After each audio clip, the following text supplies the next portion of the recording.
नमस्कार दोस्तों, मैं भूषण रघुनाथ। स्वागत है आपका news info and knowledge spot के एक नए एपिसोड में। किंग चार्ल्स द थर्ड, इस राजा के जीवन की अनोखी कहानी का सच आज जानने की कोशिश करेंगे। ब्रिटेन के राजा चार्ल्स तृतीय का आज राज्याभिषेक। 64 साल तक राजगद्दी का इंतजार करने वाले इस राजा के असाधारण जीवन की कहानी।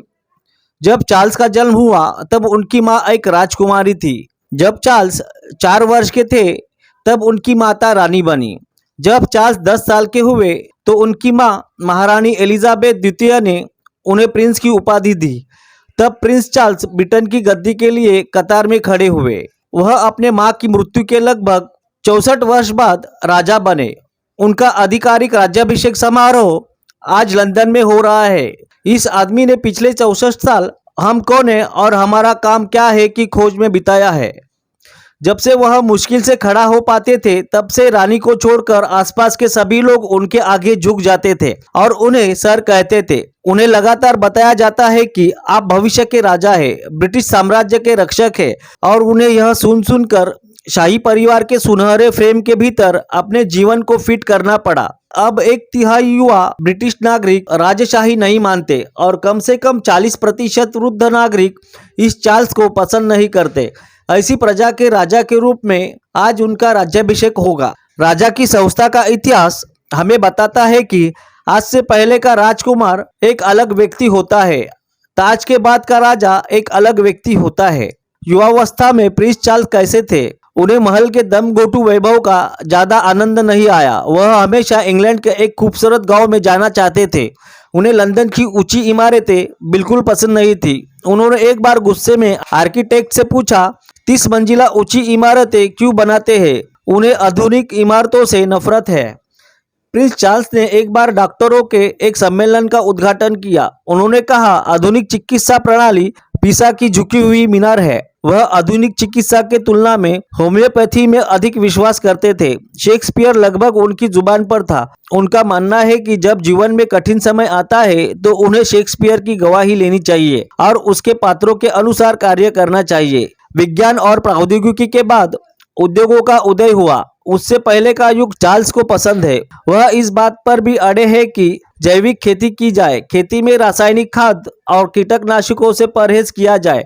उन्होंने अक्सर कहा है कि पेट्रोल आधुनिक दुनिया का अभिशाप है। वे आधुनिक चिकित्सा के संदेह की दृष्टि से देखते हैं। चार्ल्स बेहद गुस्से में है कि मार्केटिंग वालों ने बहुत सी चीजों को बिकाऊ वस्तुओं में बदल दिया है। चार्ल्स ने पेट्रोल और पेट्रोल उत्पादों का कारोबार करने वाले कंपनियों में से अपने शेयर बेच दिए। लंदन के पुनर्विकास की एक परियोजना के सिलसिले में चार्ल्स से संबंधित मंत्री को एक पत्र लिखकर उसे आड़े हाथों लिया था। मैं आपको बड़ी भद्दी इमारतों का निर्माण करके इस शहर को दयनीय नहीं बनाने दूंगा।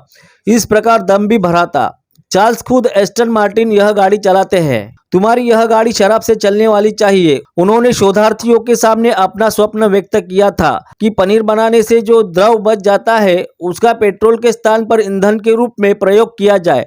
चार्ल्स ने शिक्षा, पर्यावरण, वस्तुकला, ऊर्जा मंत्रियों को अगणित पत्र लिखे हैं। वह इन पत्रों को अपनी सरसरी लिखावट में बहुत सारे विस्मयादिबोधक बिंदुओं के साथ शाही लेटर पर लिखते हैं। उन्हें टाइपिंग से नफरत है। ब्रिटिश परंपरा के अनुसार प्रधानमंत्री सप्ताह में एक बार राजा से मिलता है। राजा प्रधानमंत्री को शासन व्यवस्था, अपने विचार और अपनी भावनाओं की जानकारी बता देता है। बस उसके बाद राजा सरकार के सभी निर्णयों पर अपने स्वीकृति की मोहर लगाता है। हालांकि सिंहासन लेने से पहले चार्ल्स ने अक्सर कई मंत्रियों में फेरबदल किया है। प्रिंस चार्ल्स का निजी जीवन एक साथ रोमांचक और तूफानी था। कैमिला शेंड के साथ उनकी युवावस्था की दोस्ती, राजकुमारी डायना के साथ उनकी लगभग अनिच्छुक शादी, क्योंकि वह शादी परिवार द्वारा पसंद नहीं की गई थी, उनकी परियों की कहानी वाली शादी, उनके शादी में आने वाले तूफान, और फिर से शादीशुदा कैमिली पार्कर बोल्स से उनका संबंध, व्यभिचार के उनके आरोप और यौन कृत्यों के उनके विवरण वाली बहुत ही निजी बातचीत के जारी होने से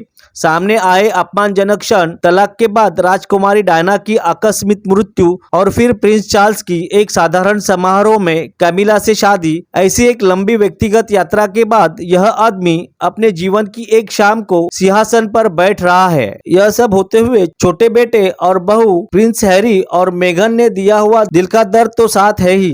एक तरफ जन्म से ही मिली राजसी जीवन से बनी सुनहरी दुविधा और दूसरी तरफ भगवान द्वारा फेंका गया अजीबोगरीब पासा। ऐसी है इस राजा के जीवन की अनोखी कहानी।